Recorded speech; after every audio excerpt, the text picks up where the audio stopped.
Hola, bendiciones. Estamos ahora ya en la clase número 7 de la materia de educación cristiana.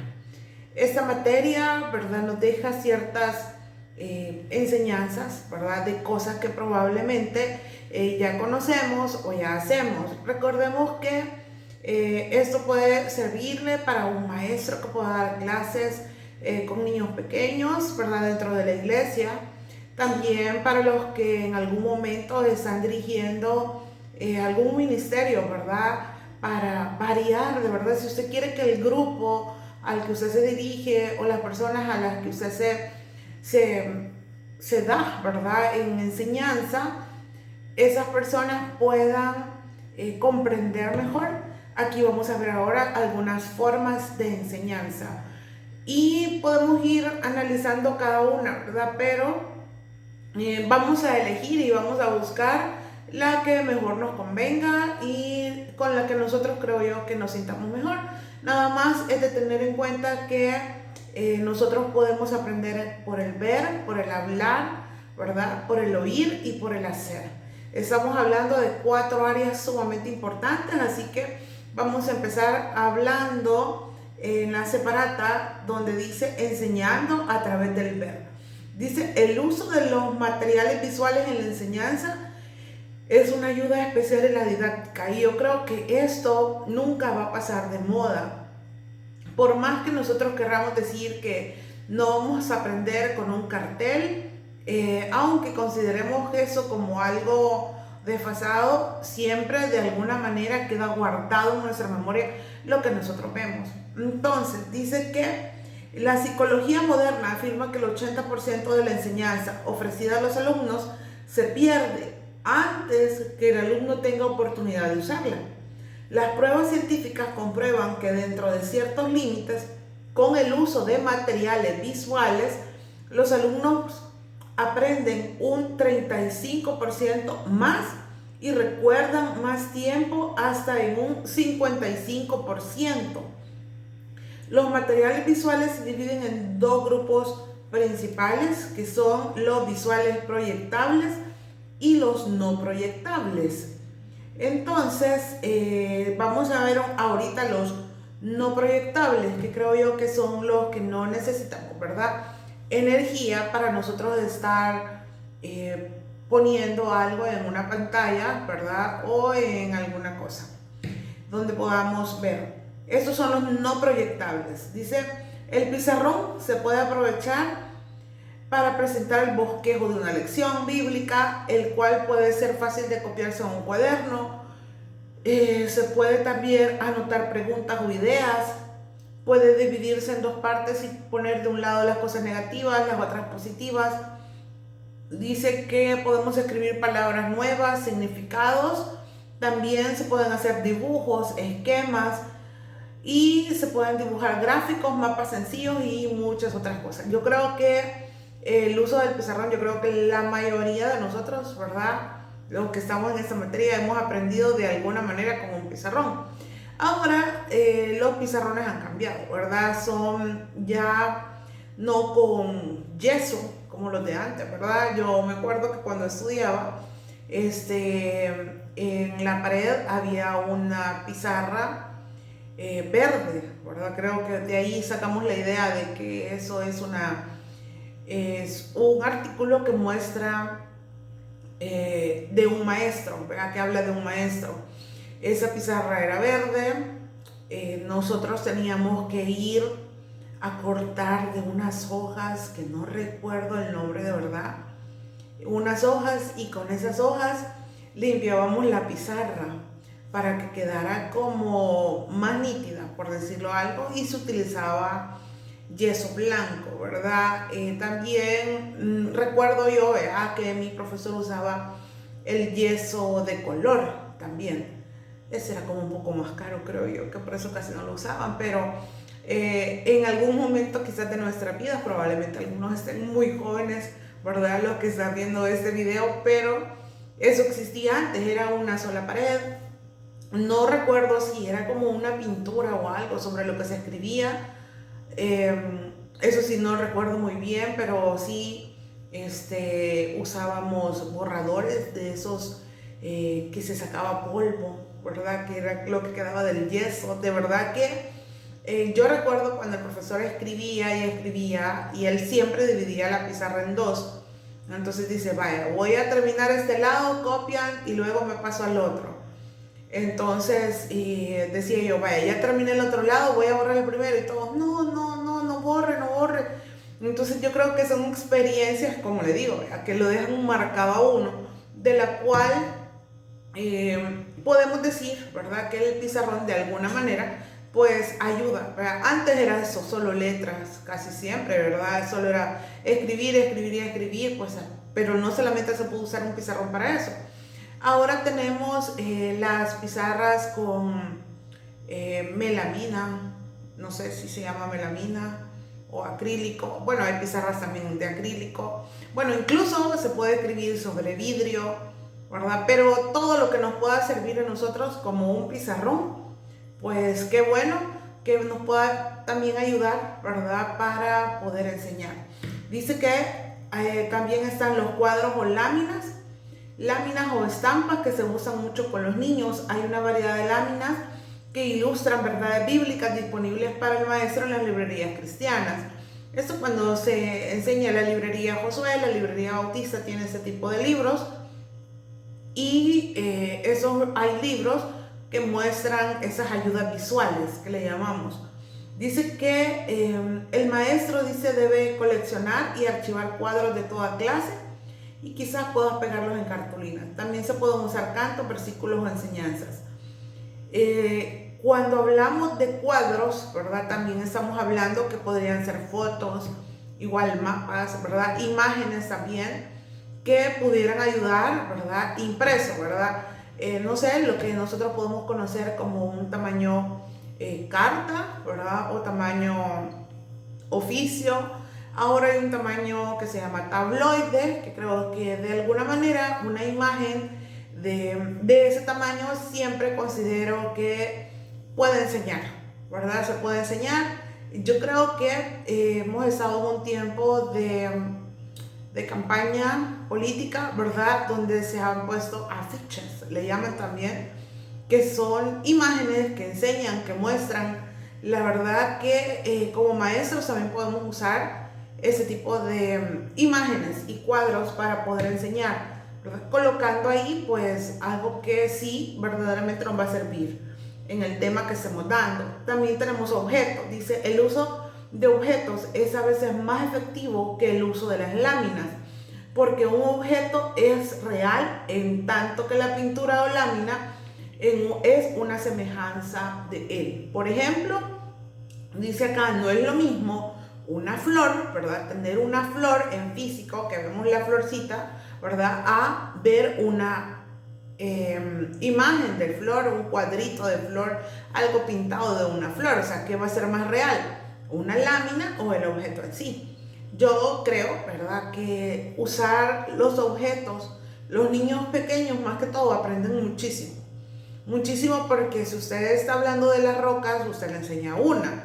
Si usted está hablando de los zapatos, de cómo amarrar los zapatos, pues usted le enseña un zapato, y es más práctico que estarle explicando, ¿verdad? Mire, es que el zapato es así, el zapato es así. No. Entonces le enseño algo, le enseño el objeto del cual yo estoy hablando, pues y es mucho más fácil. Y yo creo que nosotros tendemos, ¿verdad?, a no aprender, ¿verdad?, muchas veces leyendo, sino que viendo las cosas. Entonces, los niños, ¿verdad?, más que todo lo hacen de esa manera.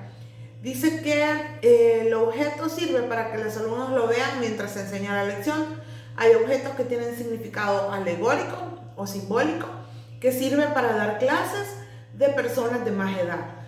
También hay experimentos con objetos que añaden interés a una clase, ¿verdad? Creo que algunos probablemente estuvimos en bachillerato, ¿verdad? Y había una materia probablemente de laboratorio que había que trabajar, llevar las cosas, que alcohol, que no sé qué, que el agua oxigenada, todas esas cositas, ¿verdad? Y era más fácil para nosotros recordar ¿verdad? ¿Qué era lo que pasaba? Viendo las cosas. Luego dice carteles y dramas. Dice que en una hoja de cartulina puede usarse de muchas maneras para enseñar. Se pueden poner palabras, figuras dibujadas o pegadas en cartulina que sirve para enseñar, para repasar y para comparar. Dice, el maestro hábil puede variar el diseño de los carteles para hacer de ellos ayudas eficaces en la enseñanza. Los carteles pueden usarse enteros, ¿verdad? Los tamaños de las cartulinas, cortados a la mitad o sostenidos con ratón. Esto dice método de usar carteles y diagramas. Es para alumnos mayores de 10 años. Los carteles los puede hacer el maestro o podemos conseguirlos ya impresos, ¿verdad? Que es como mucho más fácil, quizás. Luego tenemos el franelógrafo, que creería yo, que no sé si todos conocen qué es esto, ¿verdad? Pero se trata de una pizarra forrada con franela y se usaban las imágenes, se iban poniendo, ¿verdad? Y al frotar, ¿verdad?, fuertemente el papel con la franela, este quedaba pegado en la franela. Entonces era muy fácil moverlo. O incluso, ¿verdad?, algunos que le ponen tirro o lo que sea. Pero es algo que nada más es como para variar. Es muy parecido a la pizarra, ¿verdad? Solamente que tienen la franela encima. Y de alguna manera también es algo que nos puede ayudar en la enseñanza. Luego tenemos los mapas, que para mí al principio quizás los mapas me confundían un poco, pero cuando uno le pone interés por aprender, más que todo en la parte bíblica, que es algo que a mí sí me gusta, sí me interesa saber dónde queda Israel, dónde está Canaán, cuál es el río Jordán, cuál es el Mar Muerto, ¿verdad? Todo eso a mí me interesa muchísimo. Entonces yo trato siempre de ubicarlos en un mapa. Un mapa dice que me sirve para ubicar una ciudad o país, mostrar la topografía de los lugares, señalar la ruta de un viaje, como en el de Pablo, ¿verdad? Hay 4 viajes misioneros de Pablo y hay mapas que nos muestran de qué lugar a qué lugar él se iba moviendo. Dice que son auxiliares para determinar distancias y también nos ayuda en la geografía bíblica y en la geografía moderna, hacer esas comparaciones. Luego vamos a los métodos visuales proyectables. Estos son los conocidos como medios de comunicación y enseñanza, que se utilizan soportes relacionados con la imagen y el sonido, como películas, cintas de video, diapositivas, retroproyector, entre otros. Están las películas cinematográficas o videos, que yo creo que a través de una película se puede aprender mucho. Hay muchas películas que dejan grandes enseñanzas. Cuando nosotros vayamos a hablar de un tema, cuando estamos liderando, ¿verdad?, en algún ministerio, buscar una película que de verdad pueda ayudar, tiene su gran ventaja, porque usted está diciendo las cosas sin decirlas usted, sino que a través de una película, ¿verdad? Hay películas cristianas como Un cuarto de guerra, por ejemplo, que es una película muy bonita. Hay otras también que se llama Prueba de Fuego, Retos Valientes. Yo creo que hay películas que dejan grandes enseñanzas, que si nosotros queremos enseñar a otros, lo podemos hacer también a través de eso. Dice que un peligro de esto es que los alumnos piensen que es una película de diversión y que entonces no aprendan, ¿verdad? Pero si trabajamos con adultos, creo que es algo muy importante que podamos usar, ya sea una película o un video. Luego tenemos la presentación con diapositivas. Dice que es fundamentalmente un medio gráfico que puede servir para presentar fotografías originales, copias de materiales tomados de cualquier documento impreso, o dibujos o textos elaborados de forma manual, y también se pueden presentar mapas y cualquier otra imagen que se considere importante en el tema. Hay ciertas recomendaciones para usar este método que yo considero sumamente importante y que personalmente siento de que me ayuda muchísimo cuando yo hago una presentación. Dice que sean simples, usar un estilo único y personal, usar tipos de fuentes, es decir, tipos de letras que faciliten la lectura y no fatiguen al lector. Hace poco hice una presentación. Yo en la computadora la veía bien, la letra súper bien, ¿verdad? Pero alguien estaba viendo la misma presentación, pero en un dispositivo diferente, en un teléfono. Entonces me dice, mire, esa letra como que sí la leía, pero no la leía, porque la letra quizás tenía como algunos colochos. Entonces eso ya al momento de verlo en una imagen un poco más pequeña, pues causa cierta dificultad. Entonces es importante eso, porque si nosotros hacemos una presentación, que sea una letra que se pueda identificar, no tan pequeña, pero tampoco muy grande, ¿verdad? Aunque a la larga si es muy grande, pues no hay ningún problema, pues, pero siento yo de que si es muy pequeña, sí, ¿verdad? Porque si nosotros tenemos una computadora donde podemos verla, la pantalla es un poco más grande, pero si lo hacemos en un dispositivo como el teléfono, es diferente. Dice que elegir el tamaño adecuado de la fuente, usar siempre ilustraciones, verificar ortografía y la gramática, que eso es sumamente esencial, ¿verdad? En una presentación. Y que todo lo que presente sea información verídica y precisa, porque usted le está enseñando y diciendo a las personas, esto es así. Entonces, así va a aprender. Entonces tenemos que tener ese cuidado de que todo sea preciso y verídico. Enseñamos a través del hablar. Dice que el gusto es uno de los 5 sentidos, el cual se usa dentro de la enseñanza de los más pequeños, pero también para los adultos. Si una lección se relaciona con pan y agua, ¿verdad? Obviamente hay que probar el pan y hay que tomar esa agua. Pero aunque el gusto no se usa mucho en la enseñanza de verdades espirituales, la boca del alumno sí se debe emplear para el aprendizaje. Dice que este dato es sumamente importante. El alumno recuerda el 90% de lo que habla. El alumno recuerda mejor la lección cuando la dice. También siente más interesante la lección y presta mayor atención cuando el alumno comenta algo. El maestro podrá descubrir las áreas de necesidad y las áreas de confusión, ¿verdad? Porque cuando alguien nos dice, ¿me podría aclarar un poco? ¿Podríamos sumar a este tema?